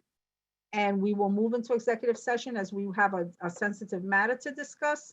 Once we have reviewed that, I will entertain a motion to come out of executive session, and then we will put any motions on the record in terms of what we've discussed. Keeping in mind that what we've discussed is still confidential and personal. And so that will not be brought out into the meeting, but only the motion as it pertains to the action on what was discussed. Please understand, anyone who is on this meeting, that only executive board members will be part of that discussion. At that time, you will not be part of the meeting, and Angel will do his magic in that session. Actually, Madam Chair, only board members can remain during executive session. So even non-committee board members, they can remain, just not members of the Okay, public. so we're talking potentially about one person, right? Yes, Michelle Wilshire Clement. right. Right. Yes. So, right. So no, Michelle, you would be allowed to stay, but everyone else who's not part of the community board nor appointed will not be able to listen in on our private deliberations. So with that, Angel, take it away. Thank you, Madam Chair. So two things. The first one should be relatively quick. And then the second one, like Nelson was explaining, is the one we'll go into executive session for. And the purpose of that will be explained when we get to it. So the first thing is as simple as part of our process. We, well, it's simple. We need a new ADM because, you know, Carly's moved on to other pastures, not greener, in my opinion. So we need to find a new Carly. Well, I need to find a new Carly. But in order for me to be able to do that, I have to prepare for our process, prepare a posting, get it approved by executive, approved by full board, and then I can go ahead and post. So before I shared this with you all a couple of days ago, you know, along with this agenda announcement, I cleared the wording with the borough president's office, because sometimes that's been a trip hazard in the past. The job description is identical to what we used when we hired Carly, and 95% the same as when we hired Thomas and Mia. The only difference is, of course, the compensation, right? Because time passes and, you know, compensation has to match with the time. But other than that, it's the same exact job description.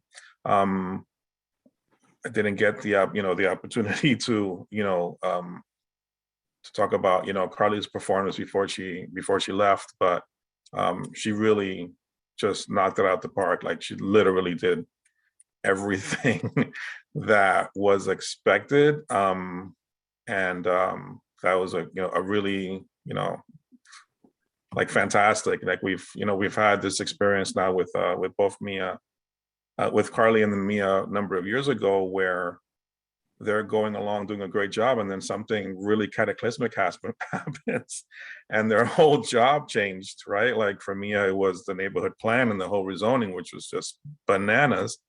And for, you know, for Carly, it was the pandemic, right?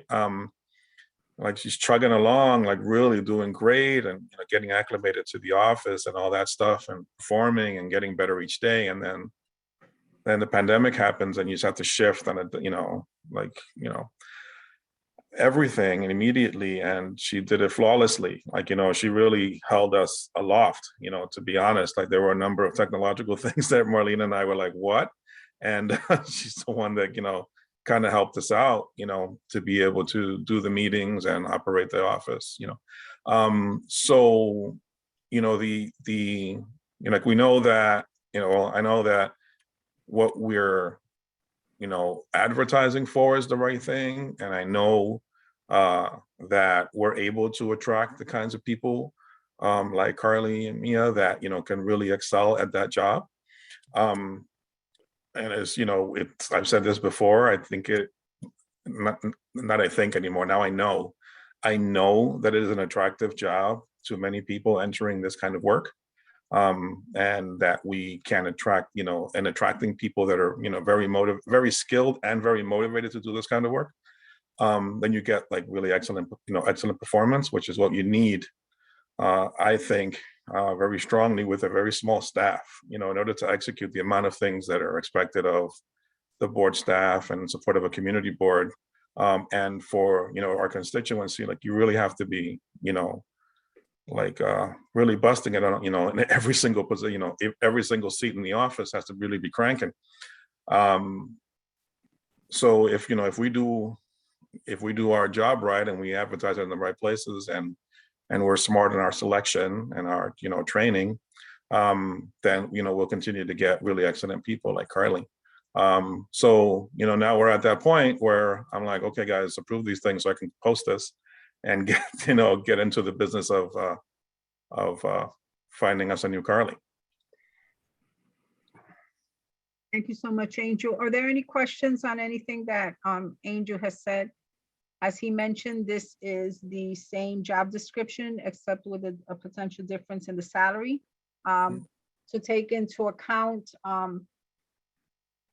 the job description itself and the potential of what it could be.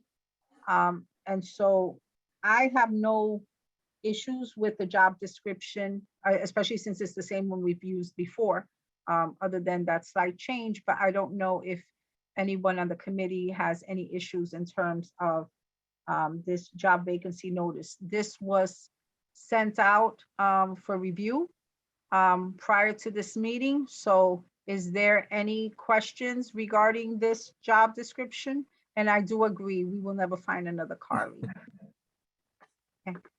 We'll see about that. Well, you're just gonna try real hard. And I understand that. So I don't see anything. So is there a motion to adopt this job vacancy notice as written?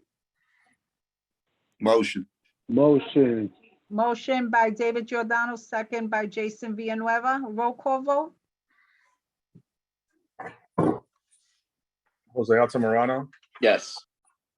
Adem Brija, Yes. Jessica Elliott, Hey, yes. sorry. Elsie Encarnacion, Yes. Judith Ferraro, Yes, David Giordano, Yes. Marissa Mack,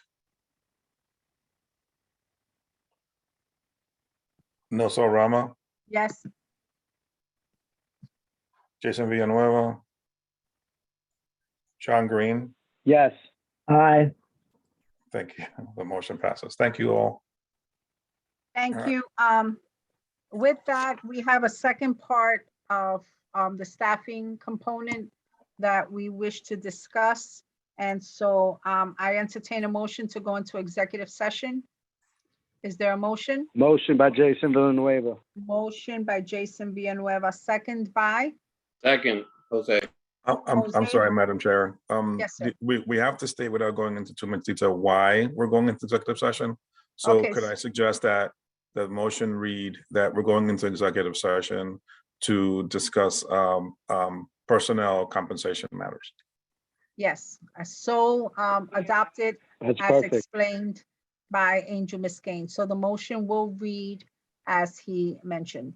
We are going into executive session to discuss personnel matters and everything that Angel said. I will make sure that I type it out exactly in my minutes. So it was Jason and who seconded?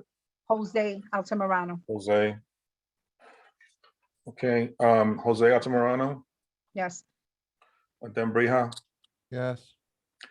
Jessica Elliott, Yes. Elsie Encarnacion, Yes. Judith Ferraro, yes, David Giordano, Yes. Nelsa Rama, Yes. Jason Villanueva, John Green. Aye. The motion carries. I'm going to now stop recording. Last time I messed that up.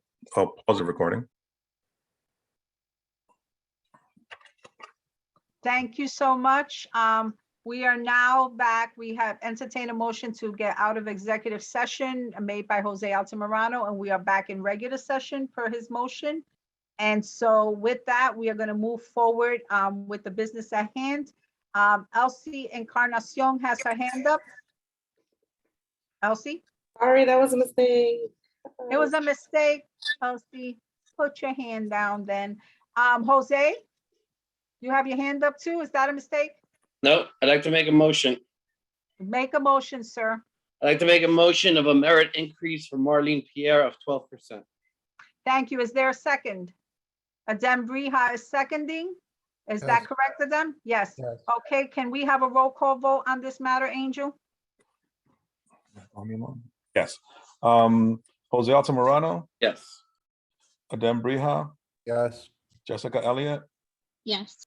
Elsie Encarnacion, Yes. Judith Ferraro, yes, David Giordano, Yes. Marissa Mack left, Nelson Rama, Yes. David Santiago, excuse, Jason Villanueva, Yes. Mike Whitaker's not here, John Green, Aye. the motion carries. Thank you so much for your deliberation and hard work during our executive session. And thank you for recognizing the effort of one of our staff. And we will carry this and move this forward in full board. We please keep in mind what we discussed at executive, and we will look for opportunities in the future to carry that forth. With that, I'm moving to new business. So is there new business? If there's not, Jessica has her hand up, and then I will be discussing something that's not new business, but is new to our community. Jessica? Thank you, Madam Chair. Sorry to bring this up now. I know I've been emailing back and forth with a number of people, and also meeting with people to talk about the program that I'm in, which is the Culture of Health Leaders funded. I have a grant fund available, and the point of my project is to uplift the work of the community board.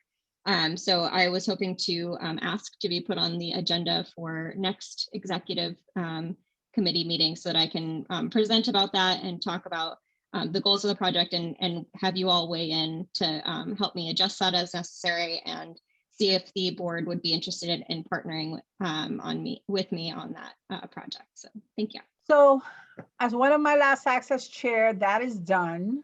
And I just want to take a moment to recognize Jessica's hard work. Ever since she joined this board, it was like she's always been here. I don't know if that's a good thing for Jessica or a bad thing for Jessica, but it's a great thing for us and this community. She has found ways to partner with us, to uplift us, to push forth, projects that have been stalled.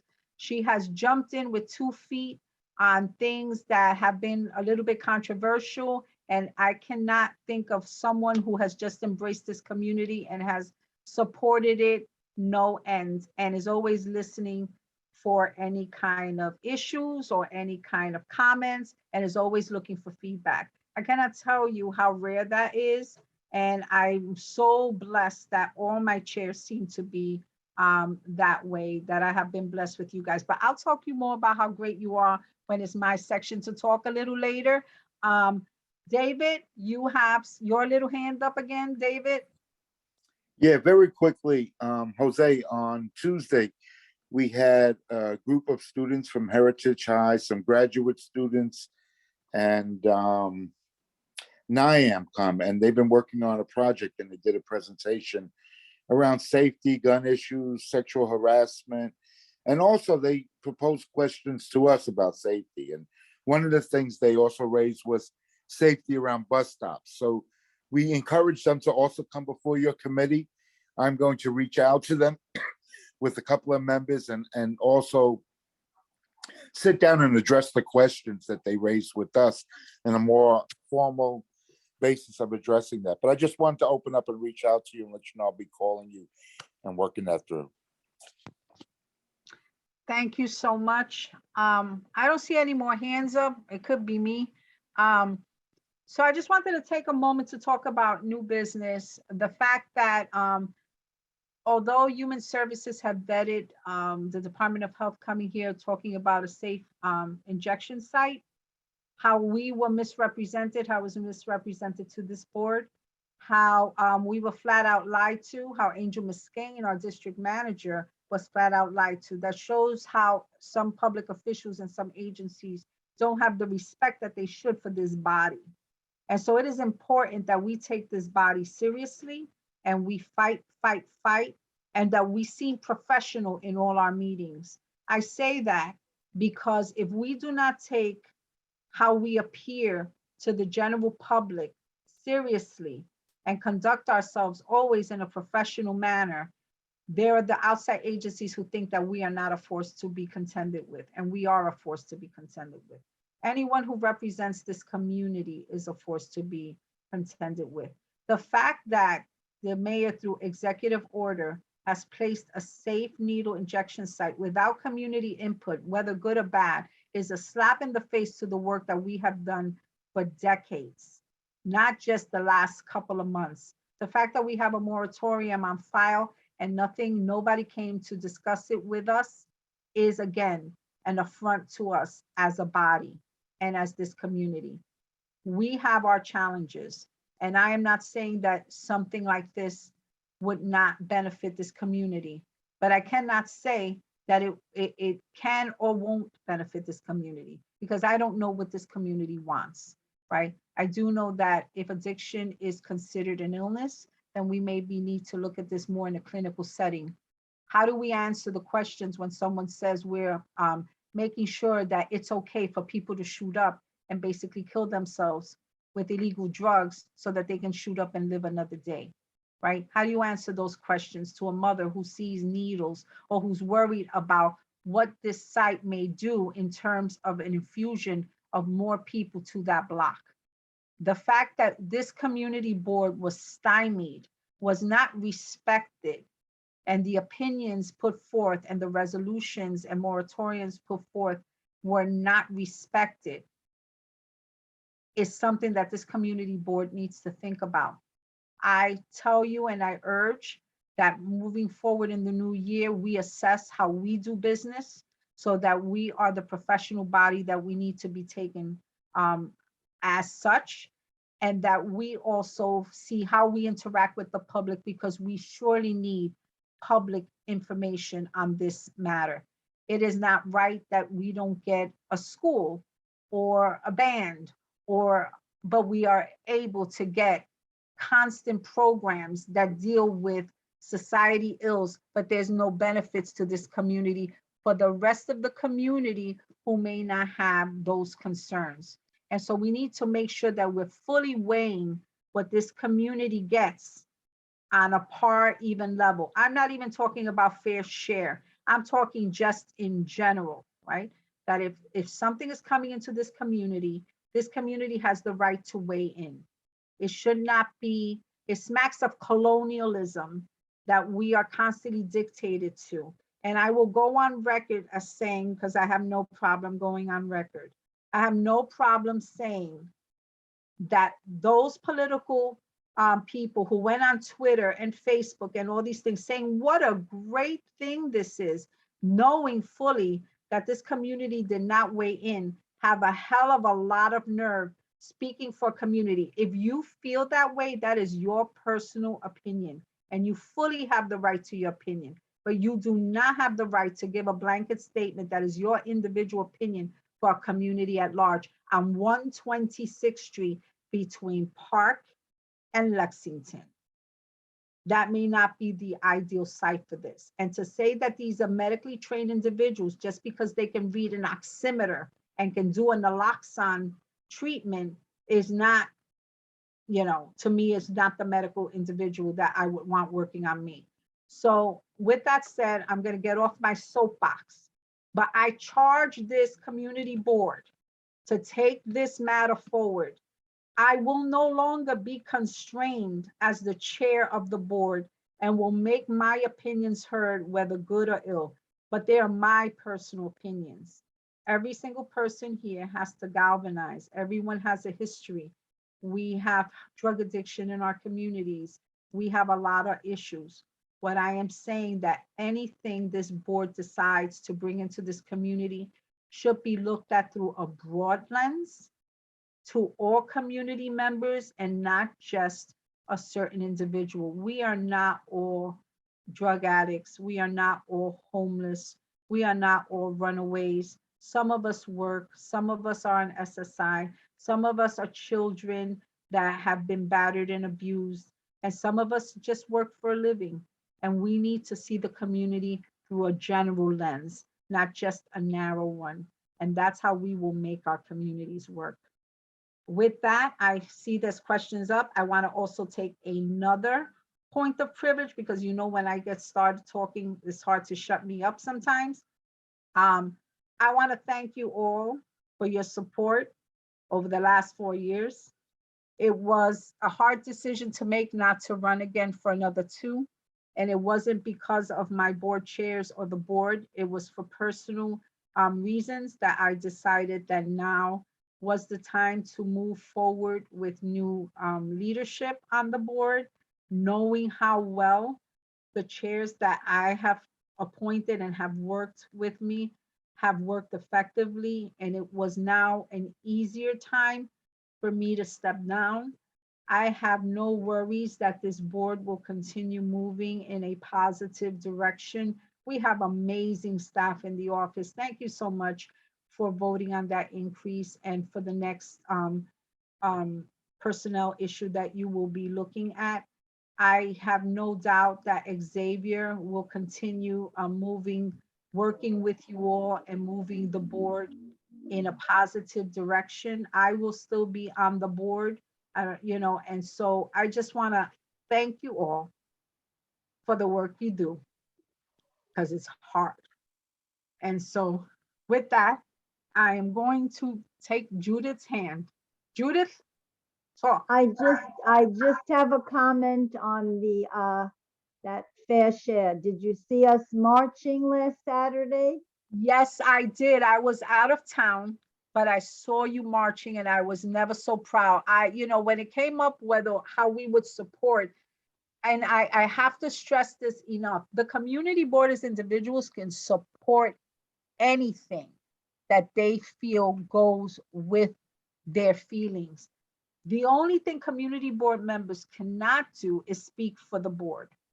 So whenever, like for instance, as I become more of a board member starting next month, whatever I say will not reflect Community Board 11's views in any meeting. It will reflect my personal views.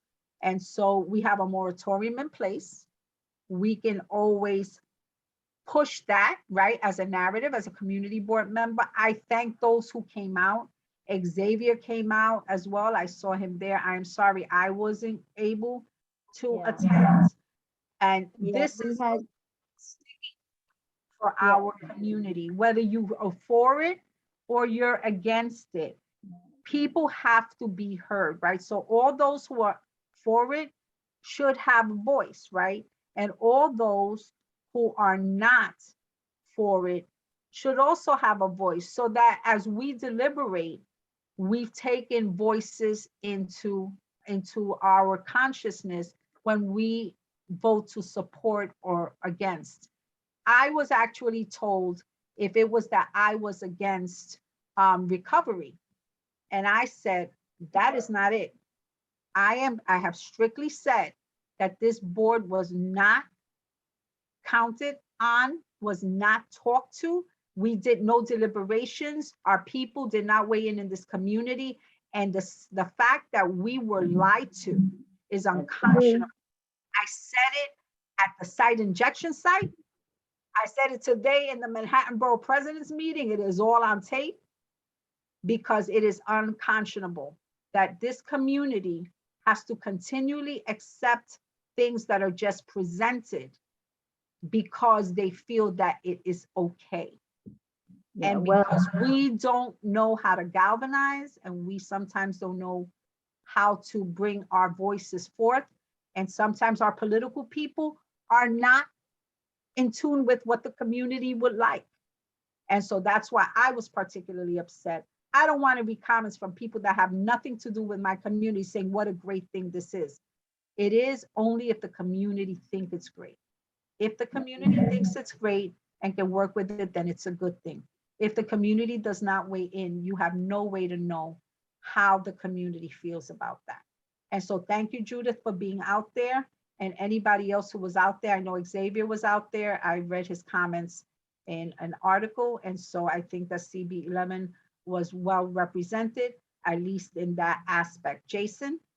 And wait, and Gail Brewer was there, Espiat was there. So we really, it was basically for fair share. And that was everyone that was out there, and we had a really good crowd. Thank you. Thank you, Judith. Thank you, Nilsa, for bringing up this issue. Very contentious issue. I did read the letter that went out. I think that, I'm not the best with politics. I am a great activist though, and I do know that organizing is a good effort. I'm not familiar with the politics of the board, but here's my loud thought. There's two fronts. There's the fair share, and then there's the part about, community engagement. And it seems that they circumvented the stance of the community that has been very boisterous for the last 2 years. And I guess this is a question to the team, both for the future as well as now, right? I think we have a month. I like time. I'm a project manager. The mayor's switching.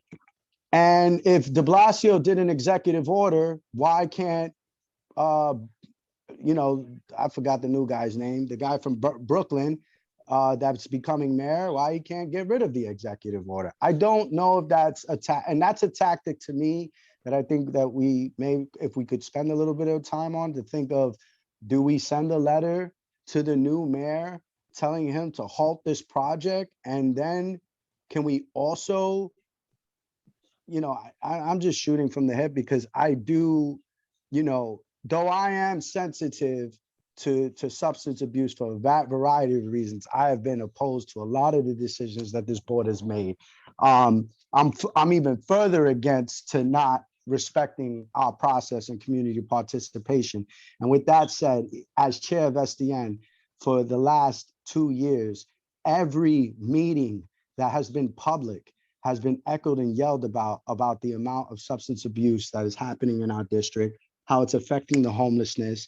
And we've even had a board member, one of the youth that's in school, testify as to, you know, just the complications of our kids going to school in our district, the needles. I mean, we could, those that are familiar understand why we're echoing the challenges of quality of life.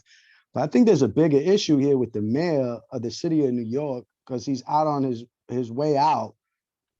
Now he cuts a deal that just undermines the work that this board has been doing for the last 2 years. And I want to echo that. I don't think we should wait, we should act. I don't know what the best action is. So I would request maybe some insight and looking at sending a letter to this new man telling him to stop the executive order, right? That's what Biden did to Trump. I'm just, you know, I'm not the best with this stuff. If you guys could jump in, that'd be great. I think that we have to galvanize as a board. We need to start doing public forums. We need to start maybe doing a questionnaire. We need to start maybe sending a letter to, and I mentioned this to Angel, to Governor Hochul. Why? Because Department of OASIS is under state control. So it's, while de Blasio did the site injection site as a city executive order, the state is the one that cites these other programs, right? The methadone programs, the increases through Medicaid, that is Governor Hochul's domain through the Department of Health and Mental Hygiene. So we have to attack it on both, right? We have to attack it in the city level, which this was very presumptuous, right? The explanation that I got was that the safe injection site was supposed to open up somewhere else, but they weren't ready. So East Harlem has a large number of statistics. So therefore East Harlem and Washington Heights. But you know what? We also have people who work in this community. We have kids who want to learn music. We have other things. Why don't we look at positive statistics? We're always looking at negative statistics. What about the business owners who are afraid that now they're not going to be able to get people to go to their stores because they're not sure what's going to congregate outside their business?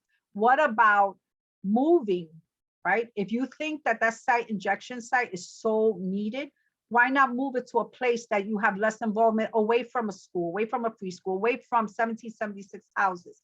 Why aren't we looking at that? We are always being told what we can accept, and we always accept it, and we fight a small fight. This is major because this is a pilot. This is not even saying where originally at one point it might be saying we'll do something for a year. This is not even giving a short time frame. This is it. And there's this whole idea that this is a great thing for this community, but I don't know if it's a great thing for this community. I haven't heard from my community. All I know is that we were lied to. We were blatantly lied to, not only at the community board level, but in other conversation which Angel had. That is totally unacceptable. Could we send a letter to, I guess I agree, but I guess for your chairship, and I know it's a short time and Angel may be able to help. And there goes, again, is with the push of the committee members. I guess that I love the letter that you wrote and I read it. Forgive me if it was directed to one, but I just think the same concept should be echoed to the new mayor. And again, it's just a tactic, right? Hey, stop this executive order, you know, like where we wrote one to de Blasio telling him how offended we were, we should write one to, I always forget his name, Eric Adams. I don't know why I keep thinking Eric Brewer. Sorry. Write one to Eric advising him Why not? that, yeah, that's my loud thought. I mean, Not I only- saw Eric was in our community like a month ago, and he seems to have a real good relationship with, oh yeah, Rob and Benjamin. We lost both of those guys. Mhm. Robert and Benjamin, they were all in a thing with him. So I just was it's like you said, it's a tactic, right? It's an effort, tactic. and yeah. It would be so I interesting was- to know. It would be interesting to know what Robert Rodriguez says and what he's on the state level. I am tired of getting the sense from our political people that because there's a drug addiction problem in our community, and it's not only in our community, it's not only Right. Black and brown people, it's white people, it's Chinese people, it's all over the spectrum, right? Addiction is addiction, right? And we all have our addictions. I love chocolate. That's a different story. But the point I'm trying to say here is that I don't have a problem changing this letter to go to them. I don't have a problem even taking the press releases, finding out the articles that have come out in the papers, finding out what TV media has done anything on this, and sending it as a packet to the new mayor. My question is, how is this community going to get this community to weigh in a positive way where we can have statistics and it doesn't sound like it's just Nilsa saying blah, blah, blah, blah, blah, or just 49 people saying blah, blah, blah, blah, blah. We have to put a public forum together. It is unacceptable that Keith Powers is commenting on something in our community. Your personal opinion is your own personal opinion. When it's in your community and your community has said how much they want something like this, how do you tell a kid, I don't want you to do drugs, but oh, by the way, you can shoot up safe. And if you get an overdose, we're gonna save you so you can shoot up tomorrow. In good conscience, what I feel or don't feel, if we have people who have those issues, and we do, addiction is an illness. We need to find out how best we can work with them within our community, but it should not be the mayor who decides it because he has 4 weeks left and wants to remain relevant, because he is irrelevant in my eyes. So that is for something for the executive committee to decide moving forward, but I definitely think we need to put together a public forum. All of our meetings should be regarding this site. Why? Because it affects housing, it affects public safety, it affects human services, right? It affects parks, because if I'm high and I decide to go to Art Park, I may just stay my high there, because all you got to do, I was there when somebody shot up. Guess what? You get high and you decide when you're going to leave. So those are things that we all have to have the idea of what is going on, so that then we make informed decisions, whether for supporting or against supporting, right? Because then we know what NIRE is doing and the services that NIRE is offering in addition to this. But when the community again gets no opportunity to voice their opinion, it is a problem. Don't shut the community out because you don't like what the community might say. Listen to what the community says and try to come up with solutions that works for everyone, both the people you're trying to help, plus the people who are living in the community every day. Because there are people who who come from different locations in Manhattan within our community. So you have to be balanced. Xavier?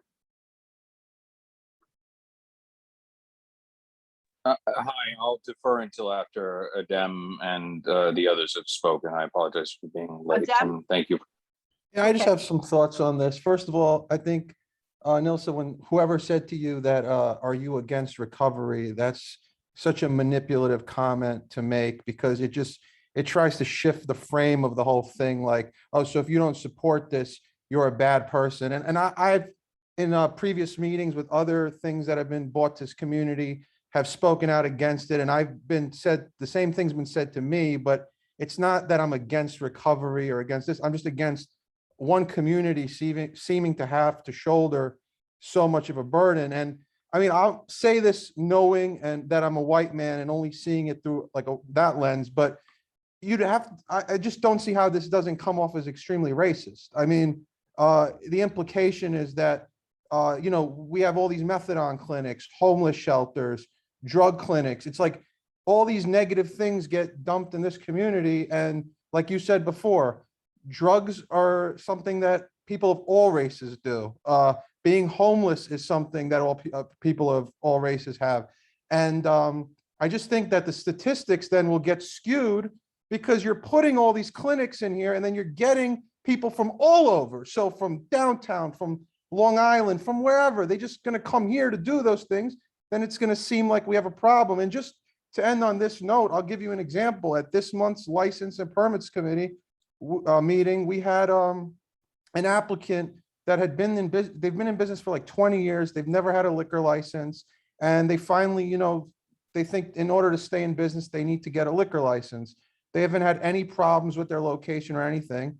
And some of my committee members brought up that, you know, it's not a great block in terms of drug use and this and that. And I just thought it was crazy because I'm like, we're going to not give somebody a liquor license because of the drugs and stuff that are being done on a block. I mean, that's not their responsibility. That's not their job. I mean, and I'd make the argument, a further argument, that sometimes it's that lack of commercial space and stuff that makes that. I mean, if you had a strong commercial corridor, I don't think you'd see as many drug users. And if these places that they put these clinics and stuff, if they replace that with after school programs for kids or things like that. I mean, we talked about Randall's Island and, you know, what about having a golf program for youth and stuff? You know, if you started changing those clinics and stuff to these, you know, productive and good things, you know, we'd see a drastic change in our community. And it's unfair. I mean, even the fact that we have 2 sanitation garages, it's just a big problem. You know, we've become a dumping ground for everybody else's problems, you know? That's just my opinion. No, and it's a valid opinion, right? We are so much more than our problems that are perceived by the general community. We are so much more than we are labeled by the powers that be. We are a hard-working community. Adem, your business has been here decades, right? We are a hard-working community and we have challenges just like any other community. That does not mean, though, that gives permission to anyone to continue to treat us as they perceive us to be, because we are so much more than that. And it is important that we start standing up and holding our politicians accountable. When we have politicians come to our full board meetings, and I'm saying this because this is my last meeting that I can pontificate on. I'm sure Angel's making a face somewhere. When we have full board meetings where our politicians come and we constantly let them get away with giving us a report of, well, I went and I did this and I had a picture thing and I did this, and we don't hold them accountable to what did you say when the mayor mentioned that he was going to put a site injection site here? Did you? And when they take us off topic, we bring them back on. We do not hold our politicians accountable. This is why they feel they can come to our meetings when they want to, and only if they have some agenda for them. Other than that, we do not hold their feet to the fire. There are times when we've had full board meetings where Jason Wu and others have held people's feet to the fire. And for some board members, they were uncomfortable with that because they felt that the same topic was being covered over and over. But guess what? He made sure that this person was aware of his concerns. And as a 49-member body plus chair, we need to make sure that we do not let the politicians who are responsible for helping us in this community keep getting off lightly. That goes from assembly to city council to any other senators, right? How often do you see our senators at our meetings? But they go somewhere else, right? So let's make the new year become something that works for CB11 and not for everyone else. Beverly, Gotta change it at the voting booth. Yeah, thank you. Good evening, everyone. I'm so glad that this topic is still being discussed with the board. I attended the meeting just recently, I think it's Human and Health. They had the director there, I believe he's the director of the injection center. And what struck me is that certain things he was saying that with this program, like you said, Nielsen, that it's they're trying to stay here.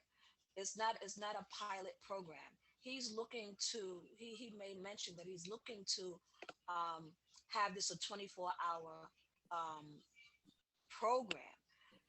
Right now it's not open on the weekends, and it's closed maybe. I'm not sure if it said about 11 o'clock or whatever, but they want it to be a 24-hour program.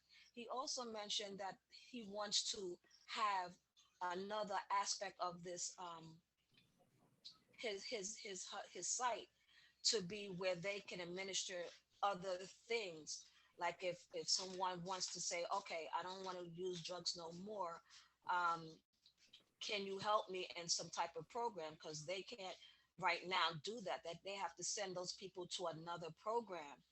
So he's trying to add even more to this program. I don't know if it'll be at that site or at that building, but I'm glad that the community board members are still talking about this, because the tenants are not, the residents are not happy about this site. It would be great for us to galvanize together to make that voice loud and clear. This gentleman also thinks that he has a great rapport with ABC daycare center. Like everything is peachy, with them, that they okay with it. They're not happy with that either. So I'm glad that y'all are saying that, a lot of other people are coming in here and saying, oh, this is great, without community input, because the community input is not happy about it whatsoever. So whatever I can do to help galvanize people to have a media blast, in front of it with more people, I think that's something we should do, and not let this stand. I'm really disgusted that while the mayor is just going out, that he wants to, just like you said, be relevant and just throw this. I'm gonna put this on it, then I'm gonna put this on it, in this community without any input. With Mr. Adams coming in, I think that's a great idea that we let him know that maybe he can reverse that order. Would be a great tool for us to use, and ask him to do so. So I'm behind y'all all together against, letting this stand in this community. Thank you, Beverly, for your comments. I would suggest, Angel, if Nairi came to the Human Services meeting this week, if I did not have an opportunity to join that meeting, but if we can have the link to that meeting so that all the chairs on executive who want to see that meeting and hear what Beverly was mentioning, so that this way all the chairs are aware of the representation from Nairi, right? So that it's not like what I'm saying or what somebody else is misrepresenting, that we're hearing it directly from Nairi, so that as we work within our committees and the community, we are actually working with the facts that have come straight from the organization. John, you have your hand up? So patient, John. Yes, ma'am. Well, a couple of things. This subject was discussed during the housing meeting the first Monday of the month. And I said to people, I said, listen, this issue covers just about every committee on the board. It concerns housing, youth and education, eco dev, public safety, all of it. And the thing is that I know task forces are cumbersome things, but the thing is, this is something that may have to be done, because there are so many. I almost forgot parks as well, but there are so many committees that are affected by this one facility, that it's going to take all just by every committee to be effective to fight against it. Oh, and the last thing is, like how people make New Year's resolutions. The thing is, the community board hopefully can make a resolution to hold all electeds, old and new, accountable in the future, because we're getting 2 new city council members on January 1st. So the thing is that so let's break them in the proper way, and the other 2 that's left, let put them on notice. Absolutely, John. And I will mention that at the Manhattan Borough President meeting, Community Board 9 in particular, Barry brought up the fact that he was concerned about the site injection sites and the siting, the safe injection sites and the siting, and Community Board 10, Cicely as well. Community Board 12 was not in attendance, but traditionally, since I've been chair, I've made it my practice for the Upper Manhattan boards to work together, because as a block, we are powerful. Separate, we appear weak. And that's one of the things that's a major concern for them. And even Lowell Kern has mentioned in the lower community boards the concern as well, homelessness and the fact that electeds do not listen, and they cite and they do whatever they want within their districts. So this is timely, right? This is the time for us to work with our sister boards, especially on the Upper Manhattan with 9 and 10 and 11, if not 12. In addition to working with our sister boards past 96th Street. Why? Because the way this has been done here, it will be done in other communities, not only of color, because we are more than color. I hesitate to use that, because we are not just black and white. We are all. We are white. We are all different. So it's communities, not communities of color. It's communities that do not have the ability nor the money to sue. They don't have a big endowment because they don't have people that know how to galvanize. We need to learn how to become activists, because if we can become activists in a respectful way as board members and learn how to use the community board to galvanize, to get our points across for the betterment of the community, this community cannot be trifled with. The more partners we have, the more we can put the voices of the community out there. So with the new leadership, with Xavier coming on board, I know that he will continue the work that I've done with 9 and 10 and Elasia Bueno in 12, as well as with other our sister boards. We must become a solid block, because their concerns are our concerns. Xavier? Thank you, Nelson. And also thank you for your service. I appreciate it. And many of you know, Nelson and I didn't really know each other very well when we first started 4 years ago. And we have formed a very extensive and cohesive working relationship. And I know you guys have been on for a long time now. I apologize for being late. As some of you may know, we had a bereavement, a death in the family, and I've shared that with a handful of you, but my apologies. With this particular event, I know Marissa Mack was there, Diane Collier, Judith, and others, and we had Cicely Harris who walked with us. I think, as I expressed, there was we wore two hats while we were there, and it was expressed very clearly that of our moratorium being placed. It was expressed very clearly that Dr. Cunningham had lied to and equivocated, and that we need people to turn up to our meetings, so it generates a position that we can take, and that we were denied, if not the letter, the spirit of our city charter remit and mandate for servicing the community and being in the right position so we can make those decisions. Now, again, not pontificating too much, but still the fact of the matter is we were not afforded the opportunity, and we were in that midstream process. That Dr. Cunningham is now the head of Oasis. We will have to deal with this individual. You can see the intersectionality between city and state.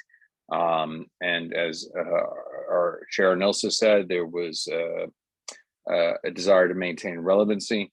What I would like to see with this going forward, I feel all of and understand all of the complaints and positions on this. I think we have to engage in what I implore upon all of you in order for us to take a position. I do agree we're going to go to Mayor-elect and let him know we were midstream in assessing everything, and that, and as was expressed at Human Services when I was on the call, semantics of saying it's formalized. Well, if it's formalized, that means it's additional, it's new. And I was very clear, you know, I'm sorry, a bit pedantic with any language. It's formalized. Oh, it's new. It's official now. It's new. No, do not pass go. Do not collect $200 to the back of the line. And that's where we were. Fortunately, they are receptive to engaging with us. So we will have to bite the bullet and engage with Nairi. And I would, if anyone who wants to do an additional walkthrough who could not be with Nilsa, myself, Angel, and I, please let me know. Going forward, I implore again, reach out to the community. We need all the voices at the table. And I'd like to make sure that we are engaging a holistic amount of community members, not just the most vocal, but everyone, and see what they feel, see what they think. We are overly saturated. It is about an equitable distribution. And Nairi has committed at our Human Services that they will get that data to us of the people that participate in their program, but they're one of many. So I'm very eager to engage. I'm very excited for the new year. I thank you for your trust in me, and I will always be accessible and open as I've ever been. And Nilsa, thank you for being an inspiration and a great working partner, like an older sister, and I love it. So, and I want us to, as we move forward, create that professional veneer and engagement, because we are going to be the voice of this community. And one last note before I let you go. Yes, the commitment from our Upper Manhattan Community Boards is with us. 8 is with us with this, and I'm planning on expanding into the South Bronx with our connecting with our fellow community boards, so that we cross that river, because we're all dealing with the same problem. So I look forward to working with you all in this endeavor. Thank you.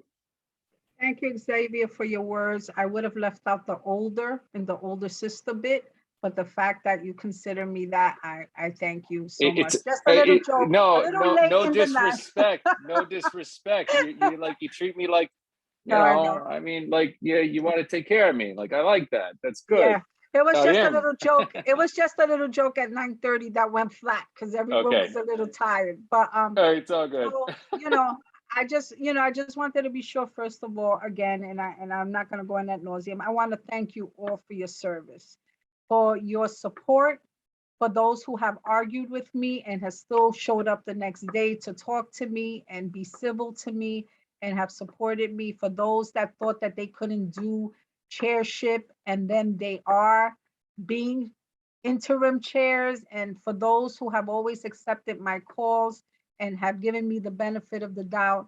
I thank you all. It has been an honor and a privilege to work with you. I look forward to working with you in a different capacity. And even though I shouldn't say it on tape, raising hell. And then I just look forward to seeing us all move forward in a holistic way for the benefit of our community, and coming up with new ideas to make our community even more successful than it is right now, even with its challenges. With that, if there is no kind of no more new business, then Angel, can you call a roll call vote so that we can adjourn this meeting? Okay. Jose Altamirano, Present. Dan Brija, Here. Jessica Elliott, Present. Elsa Encarnacion, I'm here. Judith Ferraro, I'm here. I think else he fell asleep. David Giordano, I'm here. Marissa McLeod, Nelson Rama, I'm here. Xavier. I'm here. There you go. Here. Okay, thanks. Jason Villanueva, Present. not here. John Green, I'm out. yeah, quorum. Thank you. Thank you so much. So if there are no objections, we will adjourn the meeting and see no further business. The meeting is adjourned at 9:36 p.m. Thank you all for your service.